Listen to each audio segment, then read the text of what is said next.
aleykum salaam wa rahmatullah yaaram maa ngi leen di nuyu bu baax jaar leen mbàyyi nañ ci jàmm di leen ñaanal yàlla defal leen jàmm defal ñu ko ci barke alxuraanul karim. Bu ko defee tey dañuy ñëw ci tomb boo xam ne dafa am solo lool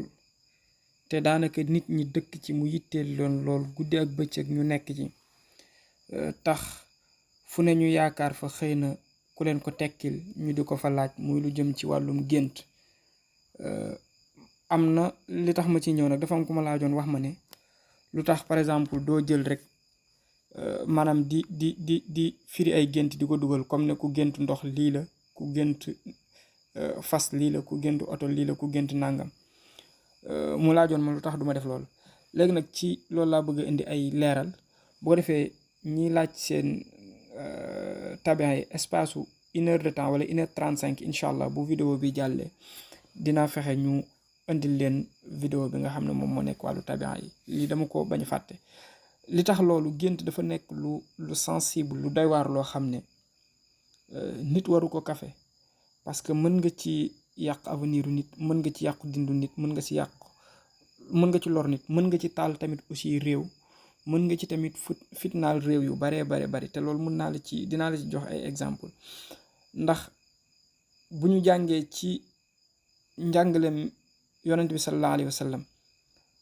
ñi jàng xëy na risaala ibni abi zayd al xayrawaani wala sax nga jàng lu mel ni ibnu sirin téere yi mu bind, day gis ne dañu wax ne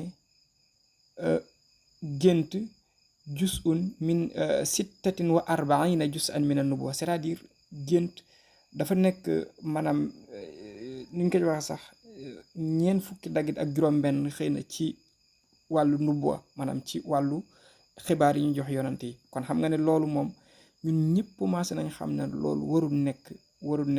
nekk caaxaan. te kan moo war a mën a firi gént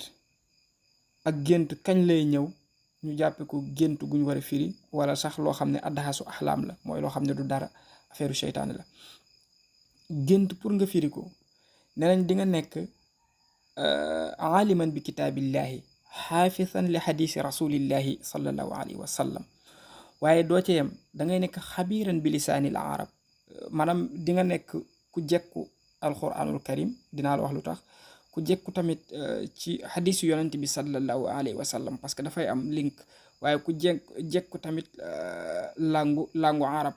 waaye da ngay nekk taahirul axlaaq saadiqul lisaan, maanaam koo xam ne dafa am jikko ju rafet pour nga nekk firikatu gént, waaye tamit nga nekk koo xam ne doo fen mukk, ngeen baal ma ci baat bi. lan moo tax ñu condition la defal la ay condition ci loolu? ndax nee nañ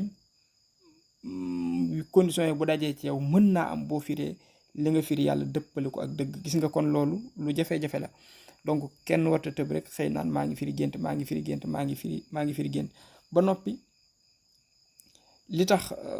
ma jàpp ne waruñu tëb rek firi ay gént yu bari dugal ko mooy dañ wax ne maanaam taabiru maanaam firi gént balaa nga koy firi dafay wute ci ixtilaafaatu axwaalil maanaam awxaati, c'est-à-dire jamono gént bi dafay wute selon ci jamono bi nga nekk ak ci waxtu bi nga nekk. loolu lu mat a xam la. ndax lu tax ma wax loolu, xam nga boo demee ci ñiy jàngale wàllu gént te xam ko dëgg dañ la ne asdaxu awqaati ruya awaaxirul layl, maanaam gént bi waxtu bi gën a dëggu pour ñu firi gént gi ne mu ngi signifié dara moom mooy li mujj ci guddi gi. kon c'est-à-dire boo xaajoon guddi gi ñetti xaaj bu mujj ba. kon xam nga bu ma tëbee rek ne fas nangam lay firi, xaw ma yow ban heure nga ko gént, loolu moom moo tax. waaye nag asdaxul azman, maanaam jamono bi nga xam ne tamit moom moo gën a dëggu ci saa yu géntee xëy na mu firi dara, bokk nañ ci jamono yi xëy na gàncax yi di meññ wala yu demee noonu bañ koy tàmbalee jaay yu demee noonu. waaye jamono ji ci gën a doyee di nga xam ne xëy na boo géntee mën naa am du am tegtal dëgg-dëgg, bokk na ci zamanu chitaay ak maji ul matar, maanaam jamono ji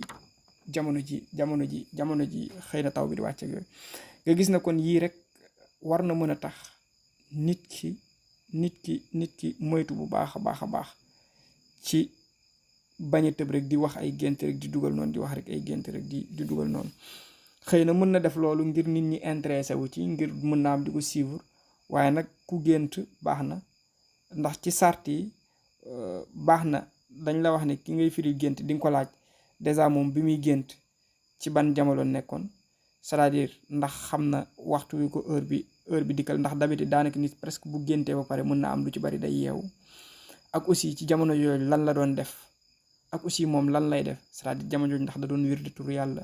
ndax dafa am ay sarax yu mu doon def ndax dafa am kum joteeloon maanaam yu baree bari daal di nga ko posé nit ki donc kon gis nga ne tëb fii gént noonu rek dugal yombewul noonu te boo demee ci alxuraan ma ngi lay wax ne nu mu ko waxee sax wa aataynaahu min al kunuusi ma inna mafaatihahu xëy na aaya bi noonu la ci link wala lëkkaloo bi alxuraan ak karim am ak xeetu gént ak yu demee noonu ci aaya boobu ñu ñenn ci la ñuy sukkandiku gis ne pour maa ngi lay bëgg a leeral lan moo taxoon ma la da ngay dégg tuuti alxuraanul karim ci la ñuy sukkandiku wax ne nit ki bu génte ay caabi xëy na bokk na ci lim koy jural mën na nekk koom mën na nekk tamit aussi lu ñu tuddee xuwa te caabi yooyu dina am fu muy ñëw di indi di firi ay difficulté kon jékki-jékki rek na caabi nangam la lu baax la loolu da ngay gis ne dafa dàqonteeg dëgg léegi nag ci commencement bi wax naa la sànq ne la nit warul tëb rek di firi gént mën na indi ay lor yaa ngi fàttaliku histoire yonent yàlla yusufa xëy na histoire bu siiw la bañ nekkee daara ja daan nañ ko teg ñu koy seetaan ci télé yi yow mën naa am seetaan nga ko mën naa am dégg nga histoire yusufa alayhi salaatu wasalaam gis nga bi mu nekkee ci biir kaso bi ñaar ñi mu fa nekkandoo leen kenn ki gént dem di nalal buur bi kay gént baaxoo ñu tong ci bopp bi ba mu ko firee loolu noonu la demee waaye loolu jarul ma ci sori bu taxul may joxe exemple waaye exemple dëgg bi moo bëgg a joxe mooy bi buur bi géntee géntam googu ci nag yu duuf yi ak nag yu loof yi ak maanaam gàncax yi pour wax la ne gént mën nga ko firi lor nit ki nga koy firi mën nga ko firi sax maanaam lor xëy na bu fekkee borom kër la moo la ko doon firiloo am lu waroon a xew ci kër ga yàlla di ko informer nga firee ko noo xam ne baaxut mu indil ko problème wala mu nekk njiitum réew wala mu nekk keneen ak keneen parce que ci histoire yusufa alayhi salaatu wasalaam mu nekk histoire bu riis ndax loolu sax alxuraanu karim dafa ne buy wax ci saaru dafay walay wax jamono ju nekk ne la nahnu naqussu alayka ahsana alqasas maanaam dama lay nettali xisa yu gën a neex ci xisa yonent yi foofu buur bi mu géntee gént bu ma la wax ci nag yeeg gàncax yeeg yu demee noonu da ngay gis ne bi mu woowee ci jamono yooyu ña fa nekkoon ay kilifa ñu ne yoo boroom xam-xam lañ te fekk ndeke yoo maanaam waxuñu dëgg duñ boroom xam-xam ngeen baal ma ci waxin wi nga gis ne sax kon loolu yàgg na ci àdduna nit ne boroom xam-xam la fekk ne du boroom xam-xam bi leen buur bi sañaxalee ñu wax seen waxi dof buur bi nangu ko bi mu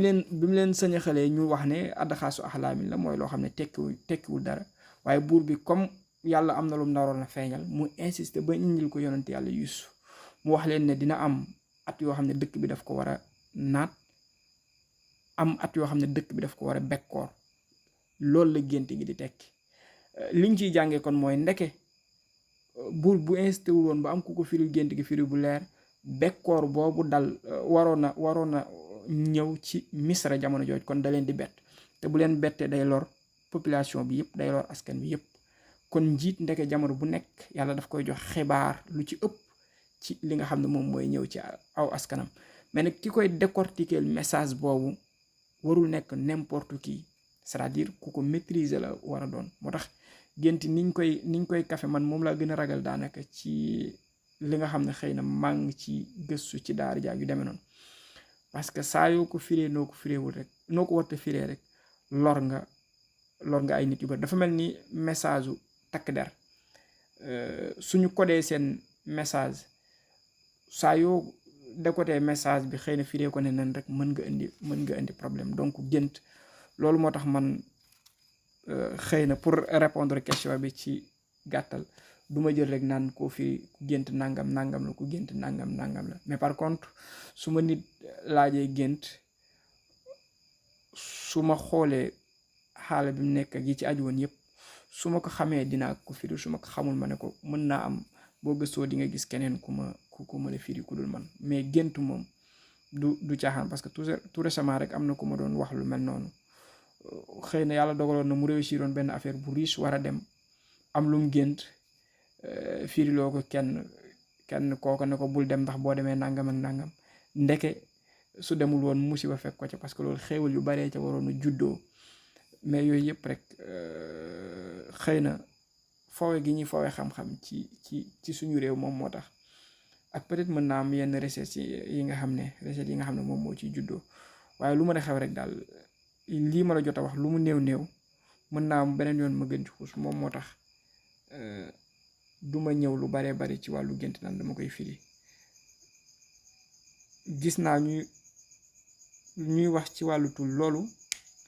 incha allah dinaa wax ñu dugal numéro bi. mën naa am sax ngeen mus ko am ci numéro Tigo bi pour ku soxla ci tul gi rek, wala ci yeneen yi foofu ngay jaar, que soit mu nekk wàllu ngóora gi wala mu nekk wàllu yeneen yi foofu ngay jaar. donc mongoog yàlla na yàlla def jàmm ak salaam ci barke alxuraanu karim. parce que tul gi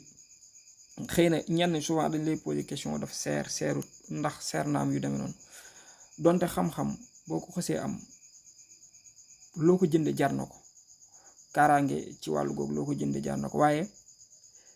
vraiment li ci nit dépensé pour am ko bariwul. li tax bariwul tamit